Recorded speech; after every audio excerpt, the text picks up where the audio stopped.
And if this behavior continues, then everyone is going to have a great time. If you're new here, hi, I'm Rose. I used to do these little segment videos every season to document and bring attention to shoujo and josei anime that I love so much. But this time around, I'm bringing them back to celebrate the Twisted Wonderland anime coming out. Based on the manga, which is based on the adventure and rhythm gacha mobile game created by Aniplex and Disney Japan, and with already 2 more seasons confirmed, Twisted Wonderland, the anime, is finally airing on Wednesdays from October 29th. The quickest way to explain the plot of Twisted Wonderland is this. The main character, that will change each season because we are adopting from the manga and not the game, gets isekai'd by Carriage-kun instead of Truck-kun. They end up in this prestigious academy for villains called Night Riven College, or NRC. Everybody there suspiciously looks like villains and characters that we used to watch on the screen from Disney. A dire beast monster that looks like a cat but isn't a cat called Grim wakes MC, burns down some stuff, and MC gets in trouble for it. The headmaster Crowley, who flinches at the word responsibilities, promises to find MC a way back home, but in the meantime, he lets MC live in this worn down mansion with ghosts. Also, MC will have to save the world every few weeks. Because someone in NRC needs to overblot and be the villain of the month, and yeah. Let's put the dude with no magic in charge of that. Why not? They got away with words. It will be in English sub and dub, including Spanish, Brazilian Portuguese, French, and German dubs that have been confirmed so far. They will also have a special screening banquet event with some of the voice actors in Japan if you participate in their Twitter campaign.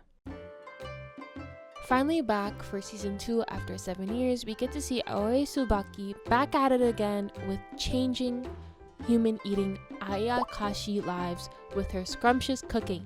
Yeah, you remember her, right? There was this guy named Odana or whatever who told her that her grandfather had 100 million yen debt and she had to pay that back by marrying him, and she was like, screw that! I'm opening an eatery next door. Yeah. We get to see everyone back at the inn, even some new characters, and I'm definitely sad for that. Have you ever been like, man, I love Saitama from One Punch Man, but man, I can't get over his bald head. If only there was someone as powerful as him, but in a pretty dress with heels. Well, now you can. Beyonce is breaking your engagement publicly and trying to humiliate you in high society. Punch him. The heroine is a two-faced lying pick-me girl. Punch her. The old noblemen hate you and want you dead. Punch them.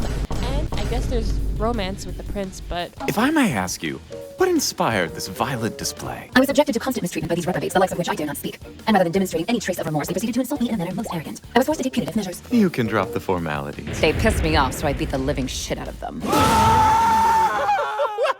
Ah yes, afternoon tea with some simple English breakfast tea, scones, clotted cream, and monster meat. Watch this girl attempt to put her entire kingdom on how good monster meat actually can be. And the Cold Duke of North really likes that. That's pretty much the premise. It's really cute. It's a cute anime. It's a nice one to like turn off your brain and just watch and see these adorables try to get in a relationship together. You know how it's a meme to see AO3 writers updating people that they're going through like the most horrendous events in their life while trying to write their fics? Yeah, this time we get to see one get reincarnated into her own story. The twist is, one of these characters were not written by her, and she wrote this when she was like 12. So, and she's like an adult woman, so like I don't think she'll write. Would you remember what you wrote when you were 12? I remember the stuff that I wrote when I was 12. It was cringy as hell. So good luck to her.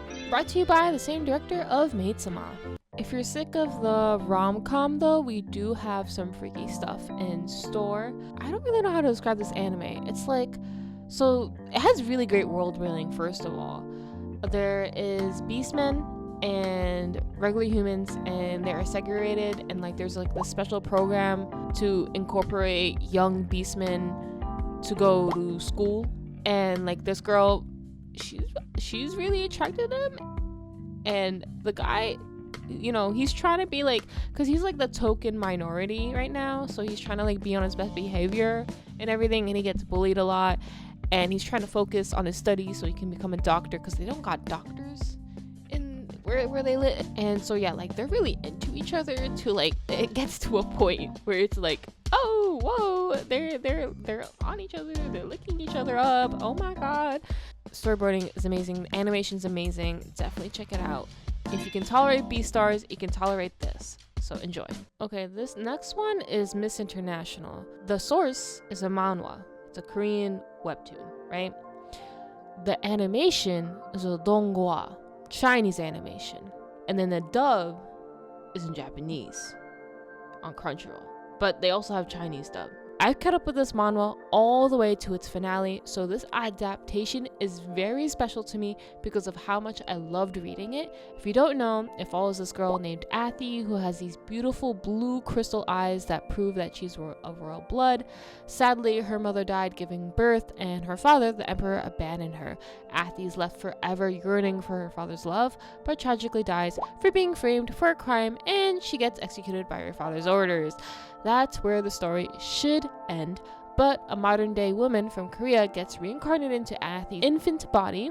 Knowing what happened to the original Athie, she strives to change her fate and also maybe find love. For manga readers who haven't checked out the donghua, there are some tweaks to the story and some never before seen shown, which I adore. They also have not mentioned her past life as much, because they haven't really mentioned that she's an orphan.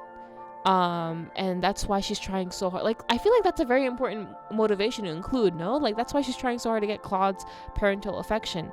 But yeah, maybe they'll touch upon it later on. It's still ongoing, but I am keeping up with the anime and I love it so much, and I hope you guys do too. This one is a cute, simple high school romance anime. It's just Sai and Koiki who go from childhood friends to potential lovers. Sai goes from not noticing to noticing Kogi, who is now popular with the ladies, and Sai is like convinced that this man does not like her at all. And I don't know, guys. What do you guys think? Let me ask the audience. What do you guys think? Yumiko hates herself because of many reasons, but the main reason is because of her weight. But that all stops when she gets into a near-death accident. When she wakes up, she now thinks she is the most adorable person on earth. As her attitude changes, the people around her and her love life, workplace, and friends change as well. It's a cute rom-com, and there's like a hint of like a murder mystery, but it's mainly a rom-com. This one is unfortunately really short and not really an anime per se, but a voiceover with some tweened panels. It's the way this studio does it. Some as long as 10 minutes per episode, but this series gets 5 minutes per episode. The story seems cute though. It's a rendition of the Greek myth of Hades and Persephone, but if the setting was in an ultimate isekai where Persephone is the villainess and Hades is the cold duke from the north. Airing on Halloween, Sayaka Tsunade is a 29-year-old idol fan who works at an advertising agency. One day, she pops into work and sees her favorite idol right in front of her, and she has to train him. Sounds fun. Hope she doesn't explode. This one is another donghua. Hear me out.